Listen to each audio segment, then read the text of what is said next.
Welcome to the Making College Affordable podcast with me, Jason Fleury, certified financial planner professional and college planning specialist. I'm about to show you the inside secrets colleges don't want you to know and help you become a more educated consumer when it comes to paying for college. I believe you should enjoy the journey of allowing your kids to pursue their dreams without having to sacrifice yours.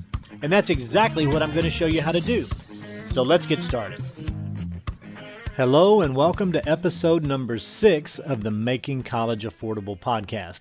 I'm Jason Fleury, and it's a pleasure to be back in your earbuds again to share with you more of the game-changing experiences and expertise that I've learned over the past 2+ decades as a certified financial planner professional and college planning specialist. I have another great topic lined up for you today, and it's how to prevent your college dreams from becoming your worst nightmare. So in the next few minutes, let me teach you some of the practical, proven steps that I've learned that can help you avoid the student debt trap and get the best results possible for college. See, for most people, the thought of sending their kids to college summons up a mix of emotions that really have their roots in hope and fear. The hope is that by providing their kids with a great college education, they'll grow up to be happy and successful and be influential leaders and change the world. And that hope has been fueled by a powerful $2 trillion per year education industry that's convinced millions that they simply have no other choice to ensure their children's future success and security without them. You have to have a college degree in order to be successful. And for the past 30+ years, we've all drank their Kool-Aid blindly, trusting their promises of a brighter tomorrow for ourselves and our families. Now, in some cases, that trust has been rewarded. But in other cases, not so much. So the first degree of hope is that our kids will get into a great college. But if you're like me, we also embrace the hope that we'll somehow be able to pay for their college education without ruining our financial lives. Now, you don't need me to tell you that having hope is not the same as having a plan. In fact, T. Boone Pickens said, "A fool with a plan is better off than a genius without one." And yet there's almost $1.5 trillion in student debt in America today. That's about $620 billion more than the total U.S. credit card debt. And sadly, these student loans are spread out among more than 44 million borrowers. So no matter how foolish or smart we all may be, it's pretty clear that as a nation, we are not planning for college well. So what should we do about it? I addressed this issue back in episode number 2, but let me sum it up for you here again. Many well-meaning financial advisors and high school counselors tell the families that they serve to either send their kids to local colleges that they can easily afford or to take loans to spread out the cost of college since, you can borrow for college but really not for retirement. Now that sounds reasonable at first glance in a conversation, but I found that it just doesn't line up with most people's values. See, if you're like me, you want to send your kids to the best colleges possible for the least amount of money possible. And it's also important not to saddle them or yourself with a lot of debt along the way. The average student is graduating with about $37,000 a year in student debt. So it's pretty clear that we need a better solution than just staying in state and taking loans. From my experience, that solution starts at the very beginning with a list of attributes of what you and your student desire most from their college experience.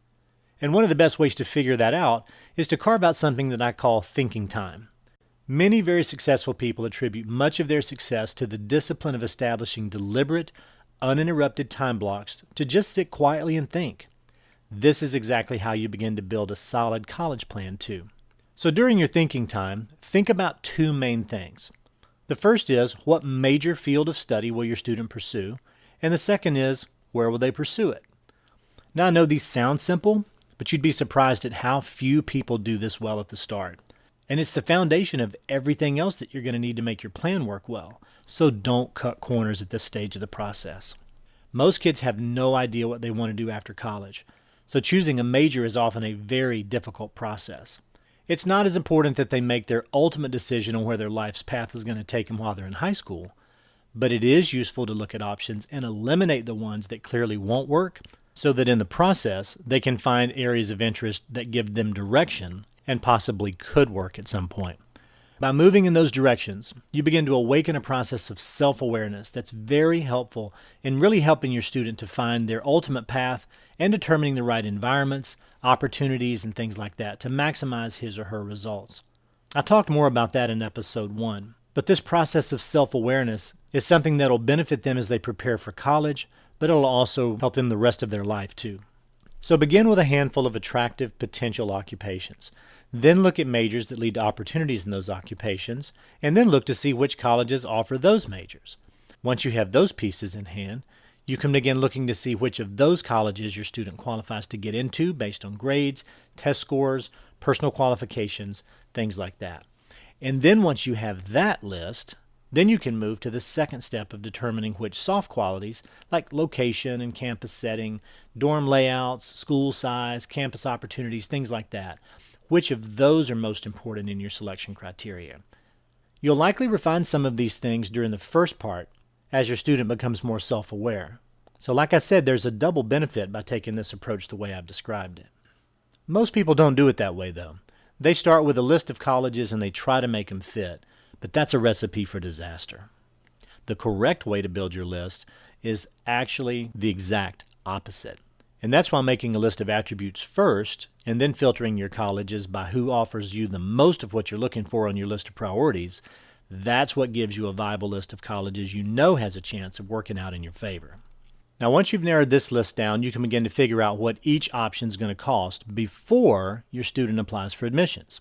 You can compare their merit scholarships, and you can look at a college's track record of meeting financial need through financial aid to determine what your bottom line is going to be at each of those colleges. Then you can begin to calculate your own expected family contribution, or EFC as you sometimes see it referred to, and then you can use dozens of strategies to lower it morally, legally, and ethically, and create more financial need at the schools that are on your radar.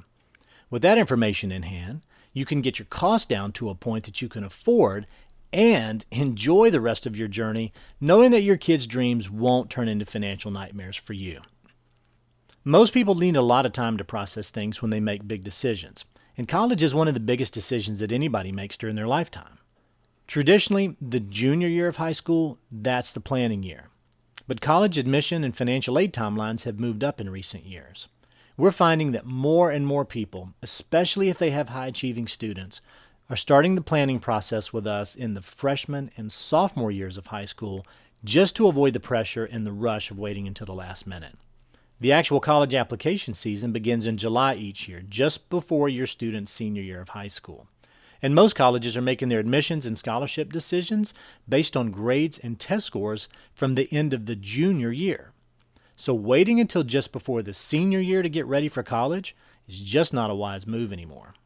With a good list of colleges in hand and a solid college resume that highlights your students' academic and personal accomplishments, and a strategy that's tailored around speaking the college's love language in your students' application essays, you can get great results every time. And you'll want to apply early too, since the people behind the scenes have their whole freshman class wide open at that point.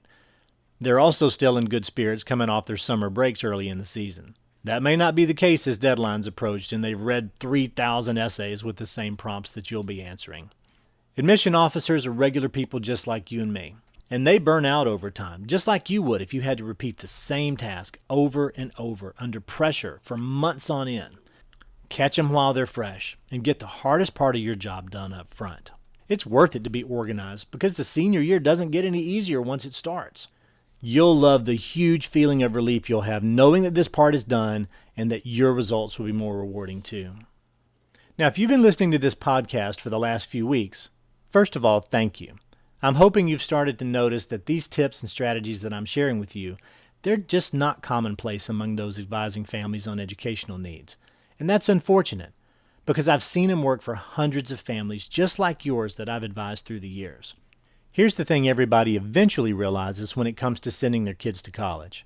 In order to be successful, you either have to commit to learning how to do everything yourself, do it well in a very competitive environment, and do it right the first time, or choose the right person to help you get the results you want.